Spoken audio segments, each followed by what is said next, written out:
मिर्जापुर के विंध्याचल में शनिवार की रात भव्य भरत मिलाप का आयोजन किया गया, जिसमें दर्जन भर से अधिक आकर्षक झांकियों ने लोगों का मन मोह लिया। विभिन्न झांझर समूहों और सांस्कृतिक समितियों द्वारा सजाई गई झांकियों ने विंध्य धाम की सड़कों पर धार्मिक वातावरण बना दिया। रात होते ही शहर की गलियां और सड़कें श्रद्धालुओं से भर गई।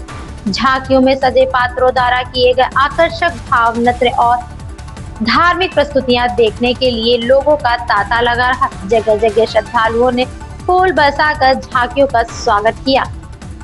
विंध्याचल के मुख्य मार्गों पर भगवान राम, सीता, हनुमान, महिषासुरमर्दिनी, माता विंध्यवासिनी और भगवान शिव की झांकियों ने श्रद्धालुओं को मंत्रमुग्ध कर दिया। पूरे कार्यक्रम के दौरान पुलिस और प्रशासन द्वारा सुरक्षा के कड़े इंतजाम किए गए थे। स्थानीय लोगों का कहना था कि इस बार की झांकियां पिछले वर्षों की तुलना से अधिक भव्य और आकर्षक रही।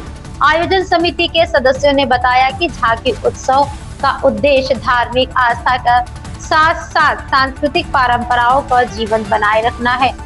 विंध्याचल के देर रात तक भक्ति संगीत, ढोल नगाड़े गूंजे और श्रद्धालुओं के जयकारों से पूरा क्षेत्र गूंजता रहा।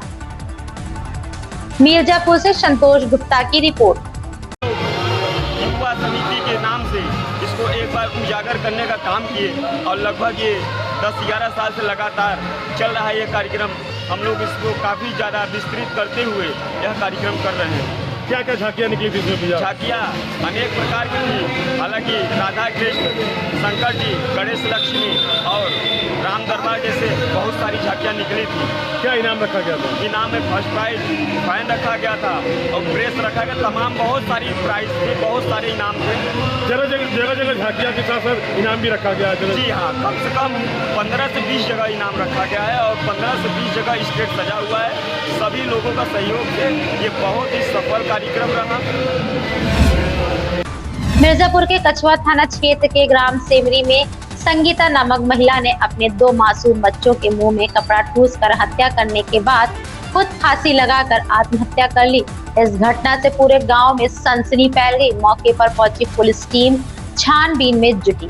बताया गया कि मृतका संगीता मानसिक रूप से अस्वस्थ चल रही थी। शनिवार की सुबह वो अपने मायके से ससुराल चली आई। इसके बाद उसने अपने दोनों बच्चों शिवांश करीब 4 वर्ष और शुभांकर जो कि 14 माह का था, मुंह में कपड़ा ठूस कर उसकी हत्या कर दी। उसके बाद उसने खुद रस्सी से फंदा लगाकर आत्महत्या कर ली।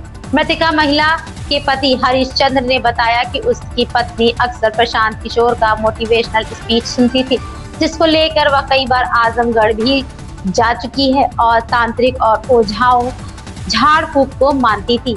मामले की जानकारी मिलते ही थाना प्रभारी अमरजीत चौहान पुलिस बल के साथ मौके पर पहुंचे और आवश्यक विधिक कार्रवाई शुरू की। क्षेत्राधिकारी सदर अमर बहादुर ने बताया कि मृतक महिला की मानसिक हालत कुछ ठीक नहीं थी, ऐसा कारण मौके पर बताया जा रहा था। फिलहाल शवों को पोस्टमार्टम के लिए भेज दिया गया है। पुलिस आत्महत्या के कारणों का पता लगाने के लिए जांच कर रही है। हालांकि शनिवार की सुबह मृतका महिला अपने मायके ससुराल आई थी। देर शाम उसने अपने दोनों बच्चों को मौत के घाट उतारने के बाद खुद आत्महत्या कर ली। मिर्जापुर से संतोष गुप्ता की रिपोर्ट। थाना कछुआ के सेमरी से एक महिला द्वारा 2 बच्चों के साथ आत्महत्या कर लेने की दुखद सूचना प्राप्त हुई थी। इस सूचना पर तत्काल कछुआ पुलिस पहुंच गई थी, मैं भी पहुंच गया था। प्राथमिक जानकारी के अनुसार एक मृतका लगभग 35 वर्ष की हैं और ये मानसिक रूप से परेशान रहती थी। इनके परिजनों द्वारा इलाज के साथ साथ झाड़ फूक भी कराया जा रहा था। नियमानुसार पंचायतनामा भर के पोस्टमार्टम की कार्रवाई कराई जा रही है। हमारी फील्ड यूनिट टीम भी वहाँ पे पहुँच गई थी, उसने भी मौका मुआयना किया है। मृत्यु के स्पष्ट कारणों को जानने के लिए पोस्टमार्टम की कार्रवाई कराई जा रही है तथा भविष्य में इससे रिलेटेड जो भी तथ्य और साक्ष्य आएंगे उसके आधार पर वैधानिक कार्रवाई की जाएगी। मौके पे शांति व्यवस्था कायम है। कल लेके आए हैं भैया, हमको कल बुलाई है।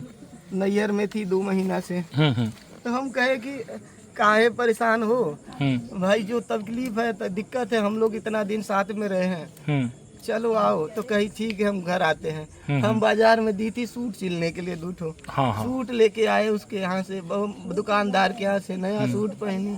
साड़ी नहीं पहनती थी, कहती थी कि हम नए ख्यालात की लड़की हैं, हाँ हमको तुम जंजीर में बांधोगे, ये वो। पढ़ी लिखी थी तो पूछ लीजिए गांव से कि सिंदूर तक नहीं पहनती थी। अच्छा। सुनती थी, वीडियो देखती थी दिन रात आचार प्रशांत का। अच्छा। हम मना करते थे कि देखो वो लोग खाने वाले लोग हैं, उन लोगों के ऐसे में बैठ के प्रवचन देखे उनके चक्कर में मत पड़ो। तो वो वही सब देखती दिन भर वीडियो, और उसके बाद भूत प्रेत यही सब कहती रहती थी। हम लेके जाते थे आजमगढ़, एक वो जाता उसका, वहाँ पे लेके जाते थे भैया। भाजपा वरिष्ठ नेता नीरज सिंह ने मध्य मंडल 1 के रफी अहमद किदवई वार्ड के बूथ संख्या 318 पर प्रधानमंत्री नरेंद्र मोदी का सर्वाधिक लोकप्रिय मन की बात कार्यक्रम का 127वां संस्करण सामूहिक रूप से कार्यकर्ताओं व स्थानीय नागरिकों के साथ सुना। मीडिया प्रभारी प्रवीण गर्ग ने बताया कि कार्यक्रम के पश्चात भाजपा नेता नीरज सिंह ने आत्मनिर्भर भारत स्वदेशी संकल्प अभियान के तहत स्वदेशी संकल्प पत्र भरवाए।